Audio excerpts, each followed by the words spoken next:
I've been working so damn hard today. Typing words so I can get my pay.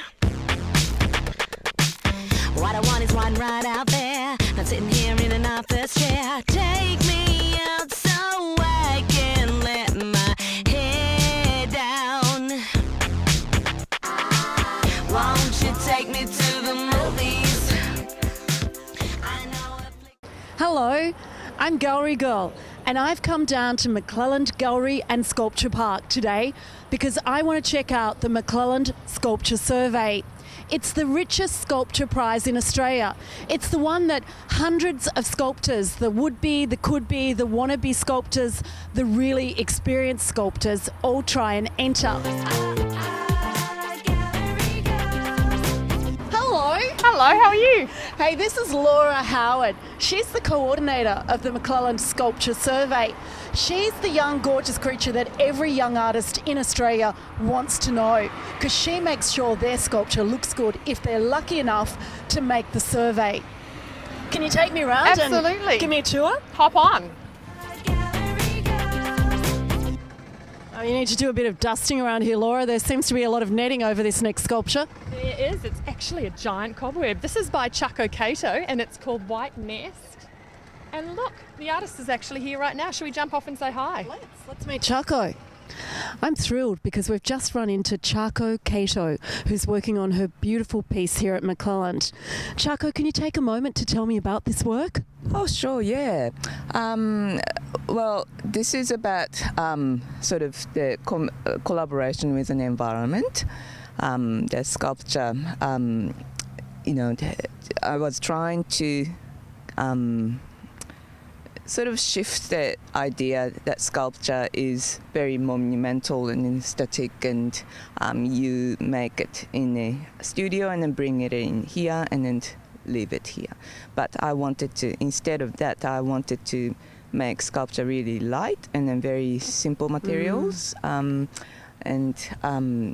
just came with just a piece of wool and just to look around and think about and then talk with the environment first, and then just started from what I could do with existing space. Oh, it's very beautiful. What I particularly love about it is the way it moves with the wind, and it comes from the earth, it comes from the environment. I think it's one of the most beautiful things, and I've been out here at different times of the day, and when the light catches it, it's very special. Okay. It makes me want to lie underneath it and drink champagne and stare up at the sky. Have you done that? Yeah, well, actually, I haven't, having a lot of chance to enjoy my work. Actually, every time I come, I just come to fix it, and then a little, I can't leave because she's never been under her own sculpture. Come on, let's make her do it. Chaco, can we do it? Sure, of course. Come on.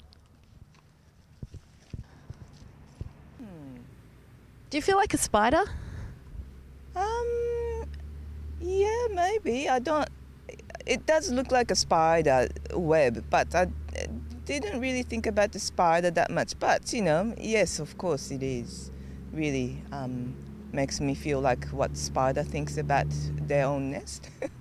Did you know what you were doing before you came? I knew something, but definitely I hadn't planned how it was going to turn out the shape like that. So it was just not really me. Someone else was really made me keep going. Yeah, it is really probably the same way as a spider creates their own web. I don't think they do know what the size of the spider web like when they start. Yeah. It's a very romantic piece too.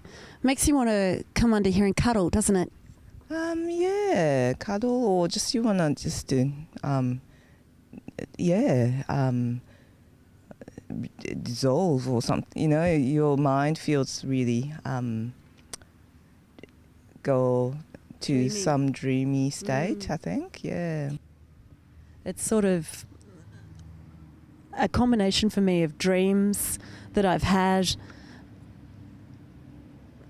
and a combination of walking through. I've just been in the Amazon, and walking through the Amazon, you have to be so careful where you walk because there's these giant spider webs, and there's this thing that they're so beautiful as well. They're so to sit and watch the sunlight on them, and yet they're scary. My children were terrified of them.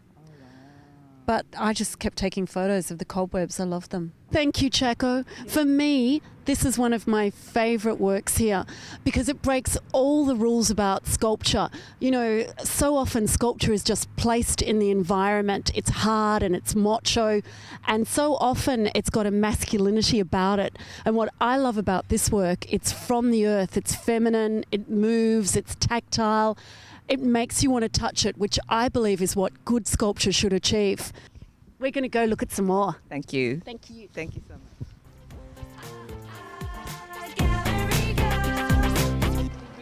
Riding along in my trolley, honey, when I noticed you. You look so pretty. Oh, here we go. Hello. Are you enjoying the survey? Yeah, beautiful. What's your favourite sculpture you've seen so far? The big man over there. The big man. The one where he's hiding his face. I think that's Mum's favourite. And what's your favourite? I like that one over there. You'll see it around the corner in a minute. Yeah, are they the big egg-like thing? Right, yeah, dinosaur eggs as she called it. So here we go, coming up to Matthew Harding's gorgeous sculpture. Look, here's Matthew Harding. Whoa, hard at work. Hard at work. How are you? Hey, Matthew, you are hard at it. Great to see you. These are sensational and oh so shiny.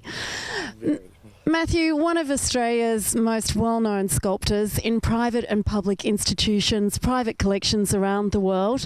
You must be thrilled to be in the McClelland Survey. Yeah, this is the second time, and it's a real pleasure to be around peers with such a high calibre of work. It's amazing. You know, people invest so much of their time, energy, and finance into producing these mammoth works. But you're an old hand at it. You've done so many Helen Lemprieres, you've done so many exhibitions. Must be a piece of cake for you. Yeah, an expensive piece of cake. Yeah, I love working with scale. I often work in the public domain, so scale is it's still a challenge for me, but I just really enjoy. Tell me about these works. These works are, well, they're really meant to sit into the landscape, and I guess that's something about my work. I really want it to be quiet in a sense. I'm not trying to really be outlandish in terms of a statement or. It's called Tidal Primordial, and they hark on this idea that there's sort of these primal forms that are reflecting the environment and part of the environment, and could sort of speak of evolution and age timeless. But there's also something quite sort of alien about them, as though they're just landed, sort of from a different time and a different place. So it's art that sort of references nature and the organic. And like sublime, but yet sort of reaches out towards something that's maybe, abstract, somewhere else. So tell me about the process. You draw them, you think of them, you draw them, and then you brief and they're manufactured for you?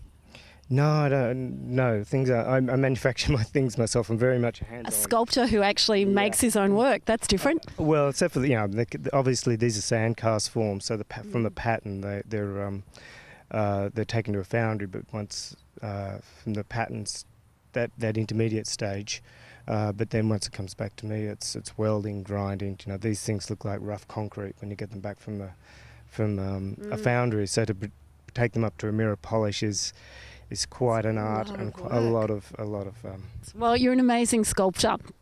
So lovely to have met you. So wonderful to see this work, and you'll be getting my vote. Oh, thank you. Okay. Thank you. And he's got the best blue eyes out of any sculptor I've met.